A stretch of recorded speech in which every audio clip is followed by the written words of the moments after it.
Welcome to Tales That Terrify, the podcast that turns your deepest fears into chilling reality. Every week, we bring you fresh, unsettling stories designed to haunt your imagination. From whispers in the dark to the horrors just beyond your sight, these tales will leave you questioning what lurks in the shadows. Want more nightmares? Dare to explore our YouTube channel for even more spine-tingling stories. Now, dim the lights, get comfortable, and prepare for this week's descent into terror.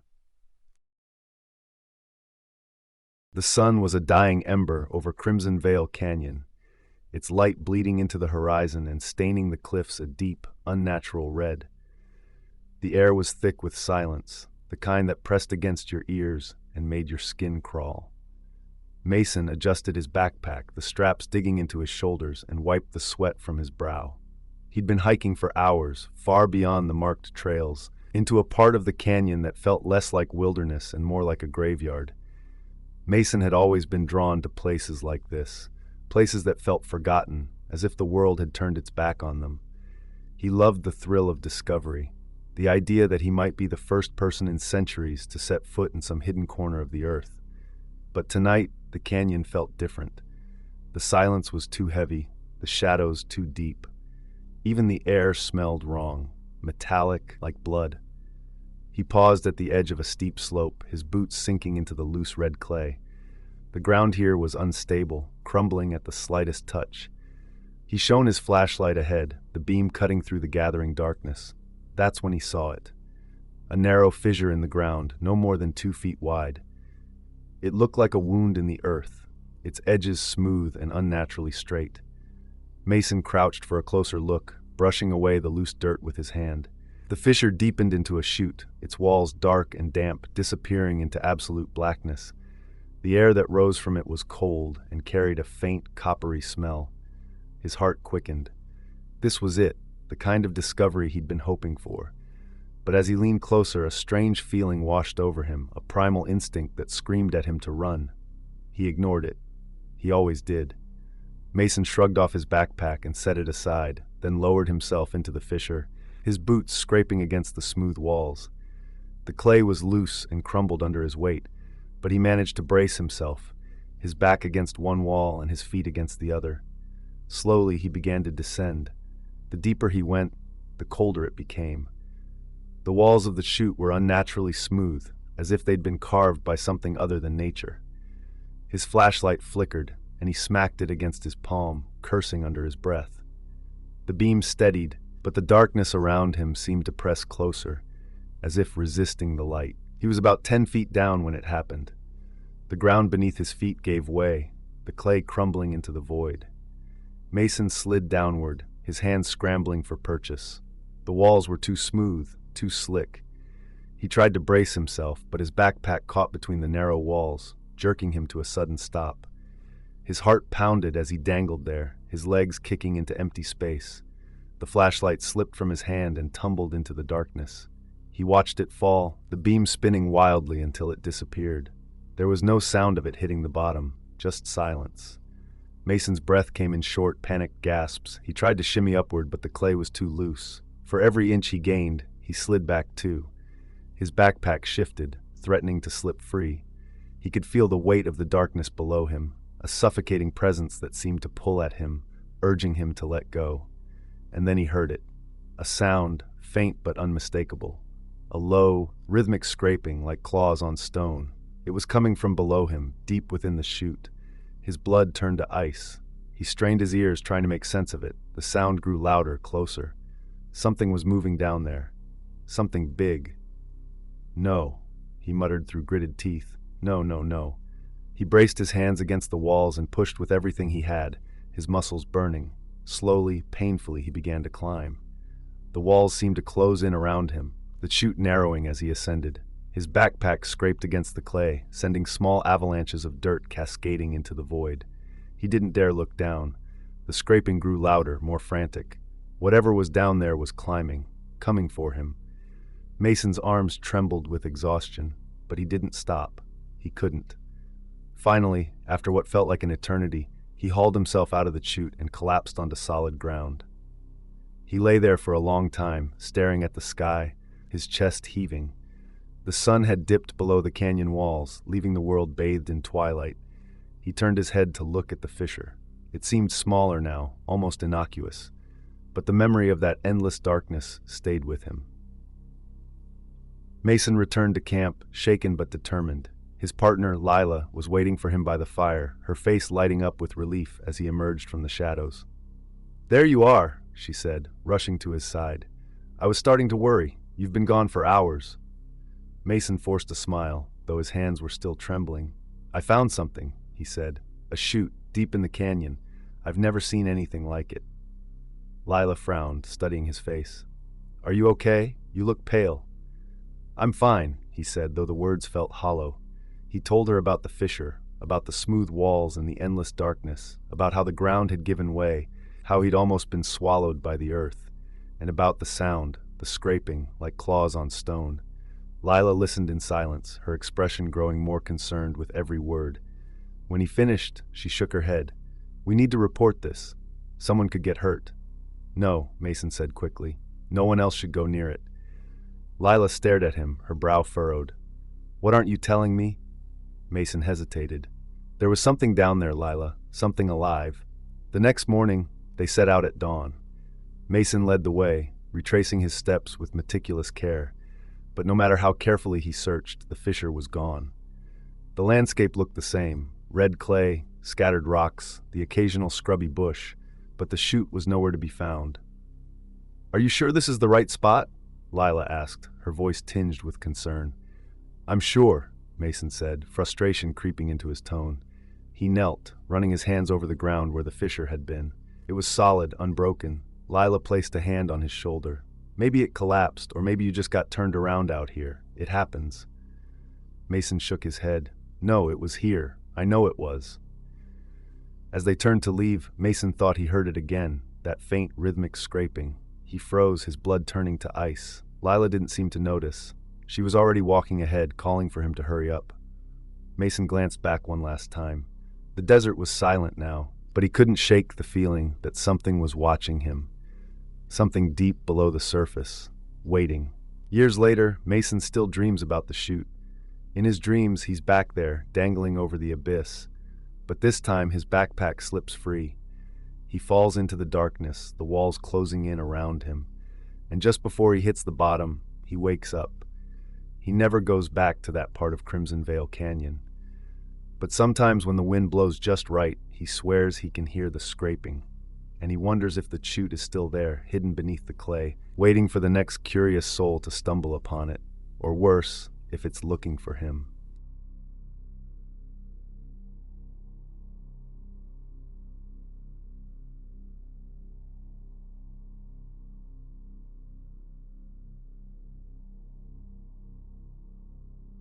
The night on Slate Mountain started like any other camping trip. The August air was cool, the forest around us peaceful, and the only sounds were the occasional rustle of the wind through the trees. The day had been quiet, too. We hadn't seen anyone on the mountain, and we had the entire lot to ourselves. It was just me, my partner, another couple, and our 2 dogs. A small, intimate group. We had chosen this spot because it felt isolated, in a good way. The lot sat atop a steep slope, surrounded by towering pines and the remnants of the pier fire, which had scorched this area just a few years earlier. We were high up, far from civilization, without a cell tower in sight. The dark of the forest wrapped around us like a heavy blanket, thickened by the fact that the moon was obscured by the canopy of trees.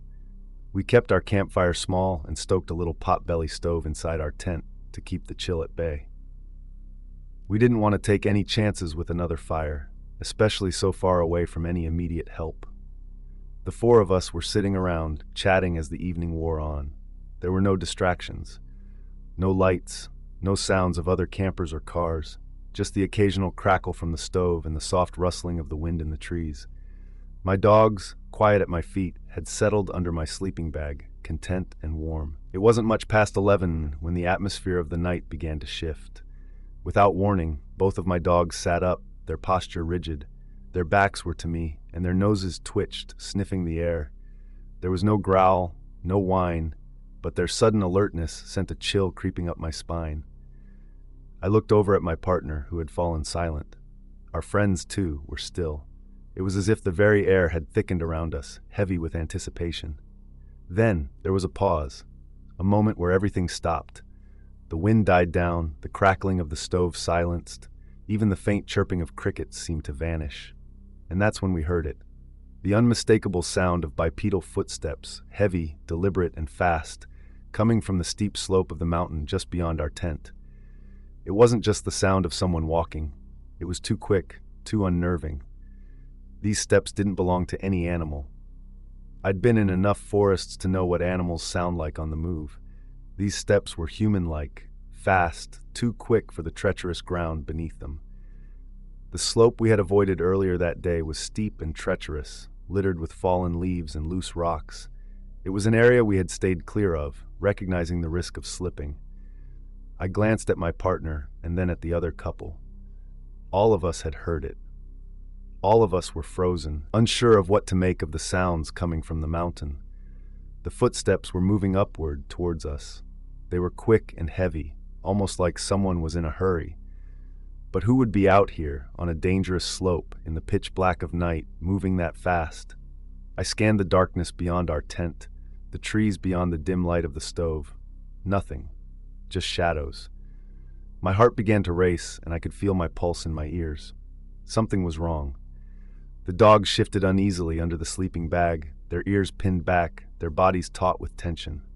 They had heard it too. "I'm going to start the generator," my partner said, his voice low, but his tone betraying the unease we all felt. There was a flicker of something in his eyes, something primal that told me he knew we needed noise. We needed something to break the silence and push whatever was out there away from our camp. He stood up, and I followed him to the back of our tent, where we had the small, portable generator stowed away. I fumbled with the cord, my fingers shaking slightly. The noise of the generator, when it finally roared to life, felt like the first breath after holding it too long. But as the hum filled the air, it did little to ease the tension we felt. The footsteps had stopped. At first, that should have been a relief, but it wasn't. It felt worse somehow. We all went silent again, the hum of the generator almost deafening in the unnatural quiet that had settled in the forest. It was like the world was holding its breath, waiting for something that none of us wanted to happen. The dogs, too, seemed to sense it. They whimpered low, their bodies pressed tightly to the ground beneath the sleeping bag. I could feel the hairs on my neck prickle. Every instinct screamed that something was wrong, that we were not alone, not in the way we thought. Then we heard it again. This time closer, a single step, slow, too slow. It wasn't the hurried pace of someone climbing the slope. It wasn't fast at all. It was as if whatever was out there had paused to listen to us, to our movements. My heart was in my throat now, choking me. My partner and I exchanged a glance, a silent question hanging between us. Do we leave? Do we stay? But it was too late. We couldn't leave. Our dogs were spooked, and the generator hummed loudly, but something told me it was not going to protect us from whatever was out there. The moment had stretched long, too long. The footsteps had stopped, but we all knew it was only a matter of time before we'd hear them again. And this time, they'd be closer. Much closer. Another step, and then another. It was so quiet, so deliberate, like someone was moving in on us without making a sound.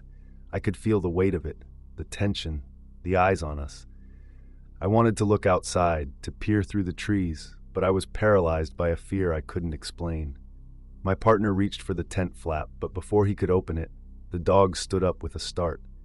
They were growling now, low and vicious, but it wasn't the kind of growl they gave when they were faced with a bear or some other animal. This was different. This was something more primal. My breath caught in my chest as the noise outside intensified. Rapid, uneven footfalls that came from all around us, circling us, but never quite revealing their source. The trees around our camp shuddered, as though something large was moving through them, too close to us for comfort. But we couldn't see anything. Nothing at all. Just the dark silhouettes of the pines, swaying slightly in the breeze. I wanted to scream, to shout out, but I couldn't. I could hardly breathe. The air felt heavy, like it was pressing in on us from all sides. The generator sputtered out, silence once again, and then from the trees, from the shadows themselves, a low guttural whisper. A voice. but not a voice we recognized. It wasn't human. The words were too distorted, too low. My mind couldn't make sense of it. It didn't sound like any language I had ever heard, and yet it was undeniably speaking to us, speaking to me. I don't know how long we sat there, all of us frozen, listening. My dogs kept growling, their eyes locked on the trees just beyond the tent, their bodies trembling with fear. Then, in the distance, far away now but unmistakable, we heard the sound of footsteps again. Only this time, they were retreating, moving away from us. We waited for what felt like an eternity. The footsteps disappeared into the forest, and the eerie silence returned. It took us a few moments before we could move, before we could even speak. I don't know what we heard that night, or what was out there on the mountain with us. But I knew, deep in my gut, that we were not alone. Not in the way we thought we were. The woods, the mountain, the darkness, it felt different. It felt wrong. We didn't sleep much after that. We kept the generator running, and the dogs never stopped growling. In the morning, when the light finally broke through the trees, we packed up quickly. No one spoke of it as we drove back down the mountain, but we all knew we were never going to camp there again.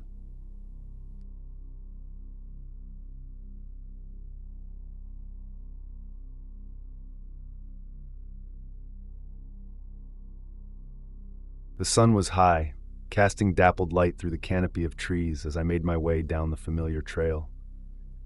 The forest was alive with the sounds of chirping birds and rustling leaves, the kind of peaceful ambience that made hiking feel like therapy. I'd been out here for hours, my steel water bottle swinging from its carabiner on my backpack, and my large pocket knife clipped securely to my belt. I wasn't expecting trouble, not in the middle of the day, not on a trail I'd hiked a dozen times before, but the forest has a way of reminding you that you're never truly in control. I was rounding a bend in the trail, my boots crunching over a patch of dry leaves, when it happened. There was no warning, no growl, no rustle of underbrush. One moment, the trail was empty, and the next, the bobcat was on me. It came out of nowhere, a blur of tawny fur and razor-sharp claws. I barely had time to register what was happening before it slammed into me, knocking me to the ground. My backpack absorbed most of the impact, but the force of the attack left me stunned. The bobcat was on top of me in an instant, its teeth bared and its eyes wild with fury.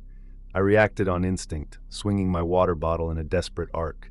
The steel connected with the side of the bobcat's head, and it let out a yowl of pain, recoiling slightly. But it wasn't enough to stop it. The creature lunged again, its claws raking across my forearm as I tried to shield my face.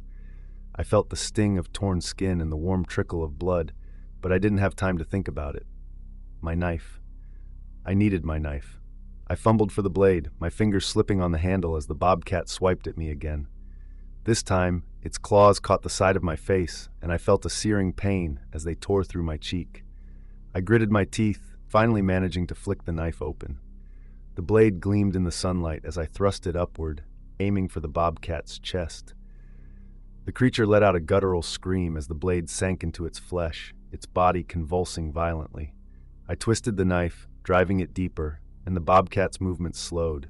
Its claws dug into my shoulders one last time before it went limp, collapsing on top of me. I lay there for a moment, gasping for air, my heart pounding so hard I thought it might burst.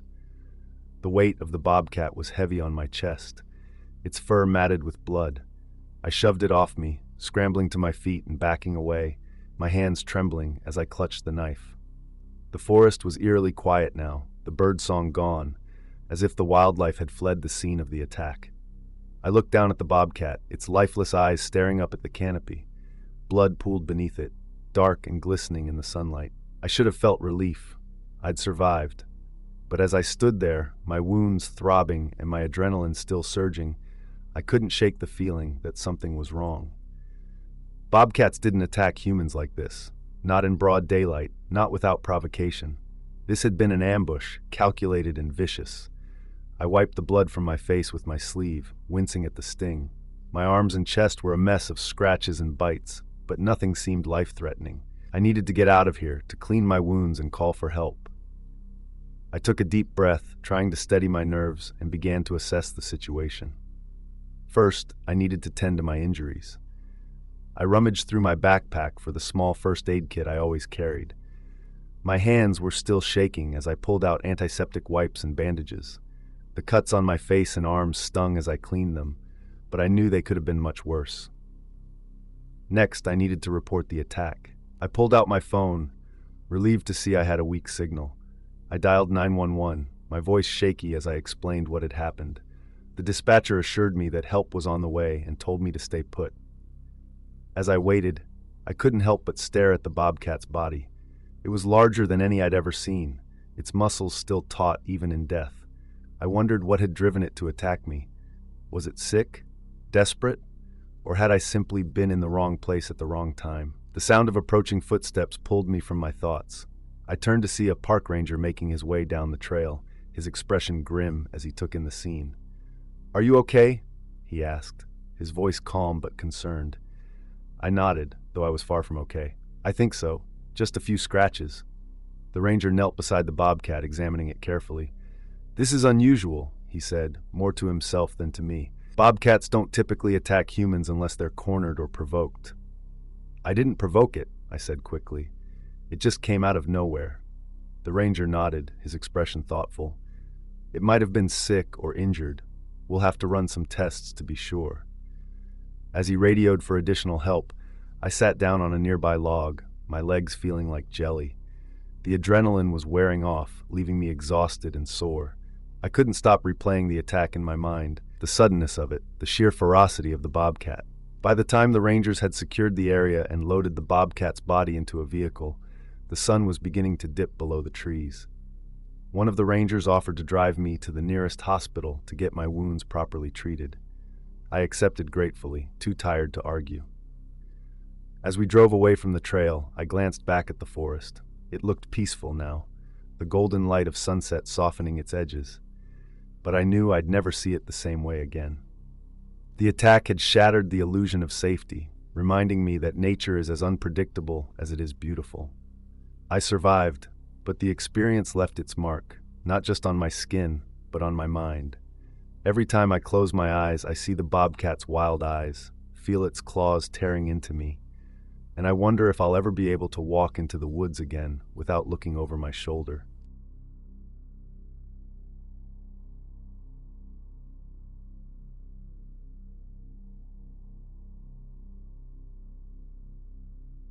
The air was thick with the scent of damp earth and pine as James and Sam trekked through the dense wilderness of Black Hollow Ridge. It was early May, and the forest had fully come alive. Lush green foliage stretched in every direction, the chirping of birds echoing through the trees. They had planned this trip for months, eager to escape the mundane city life for a weekend of pure solitude. The trail was narrow, winding through towering cedars and underbrush so thick that they had to push branches aside to forge ahead. The afternoon sun was beginning to wane, casting long, eerie shadows along the moss-covered ground. Despite the stillness, there was an odd weight to the air, an unsettling quiet that neither James nor Sam dared to acknowledge aloud. After hours of hiking, they reached a sharp bend in the trail. James, leading the way, stepped forward to peer around the corner. That's when he saw it, a mountain lion. It was no more than 20 feet away, crouched low in the underbrush, its golden eyes locked onto his. The creature was almost motionless, its muscular frame taut, its tail flicking slightly as it observed them with unnerving intensity. James's breath caught in his throat as he slowly backed up, nearly colliding with Sam. "Dude, what's up?" Sam whispered, sensing his friend's sudden fear. James didn't turn his head. "Mountain lion," he murmured, "right around the bend."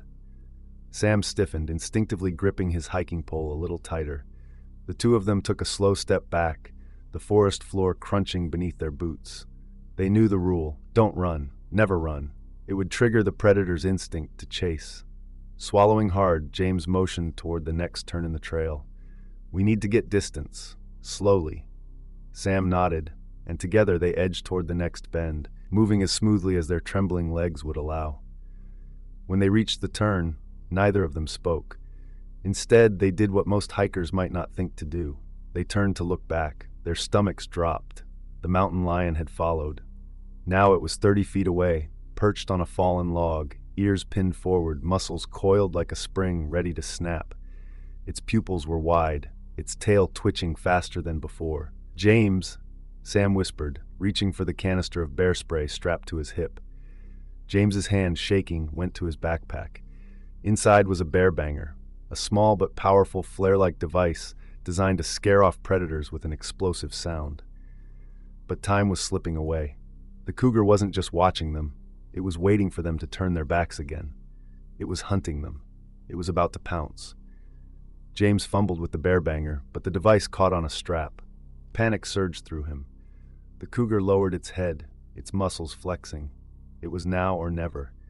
Sam, reacting purely on adrenaline, stomped forward and swung his hiking stick, making himself appear larger. "Hey, get out of here!" he bellowed, his voice cracking slightly. The cougar flinched, but it didn't retreat. James finally freed the bear banger, pointing it skyward before pulling the trigger. Boom! The explosion echoed through the valley, a deafening crack that startled birds from the trees. The cougar recoiled, ears flattening against its skull. For a second it hesitated. Then, in a blur of tawny fur, it bolted into the underbrush and disappeared into the forest. James and Sam stood frozen, their chests rising and falling with ragged breaths. The silence that followed was deafening, save for the rustling of branches where the mountain lion had vanished. Neither of them spoke for a long moment. Then, James let out a shaky laugh.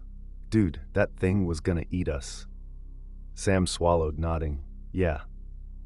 Neither of them felt victorious. The encounter had been too close, too real. The research they did later confirmed what they already suspected. The cougar had been in attack mode. If they hadn't turned to look, if they had taken one more step forward without checking, James shook the thought from his head. They adjusted their gear, bear spray now in hand, and continued down the trail, wiser, humbled, and painfully aware that in the wild they were never truly alone. And that concludes this week's chilling journey into the unknown. We hope these tales have left you looking over your shoulder and questioning the darkness around you. Craving more horror? Subscribe to our YouTube channel for even more terrifying tales. Until next time, remember, there are always more nightmares waiting to be told.